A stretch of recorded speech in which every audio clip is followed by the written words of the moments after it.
இதுல செம்மையானவர்கள் யாரு? நாங்க தான். என்ன சொல்லுங்க? என்னுடைய வம்சம், என்ன சொல்லுங்க? என்னுடைய வம்சம் ஆசீர்வதிக்கப்படும். எத்தனை பேர் உண்மையா விசுவாசிக்கிறீங்க? இந்த கொலோசியர் 1:22 என்ன சொல்லுது? நீங்க கேட்கிற சுவிசேஷத்தை என்ன செய்யணுமா? விசுவாசிக்கணுமா?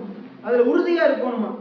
எங்க பிரதர், எங்கட வம்சம் எல்லாம் எங்க ஆசீர்வதிக்கப்பட போகுது? இந்த மலையத்துல நாங்க எப்படி ஆசீர்வாதமா வாழ்றது?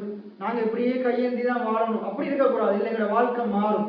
எத்தனை பேர் ஆமீன்னு சொல்றீங்க? என்ன சொல்லுங்க? என்னுடைய வம்சம் ஆசீர்வதிக்கப்படும். அடுத்த வசனத்தை பாருங்க. ஆஸ்தியும் ஐஸ்வர்யமும் அவன் வீட்டில் இருக்கும். யார வீட்டுல இருக்கணும்? ஆஸ்தி ஐஸ்வர்யம் யார வீட்டுல இருக்கணும்?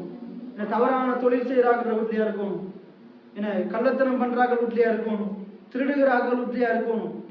இன்னைக்கு நம்ம என்ன செஞ்சுட்டோம்? அதெல்லாம் நமக்கு வராது, என்ன நமக்கு தேவைன்னு நம்ம சொன்னதாலதான் அதெல்லாம் அவன் வச்சிருக்கிறான். ஆனா கடவுள் அதை நமக்கு கொடுக்கிறவரா இருக்கிறார்.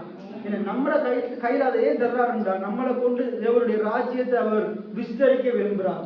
எத்தனை பேர் ஆமீன்னு சொல்றீங்க? அப்ப நீங்க இதையும் விரும்புவோம். ஆஸ்தியும் ஐஸ்வர்யமும் யாருடைய வீட்டுல இருக்கும்?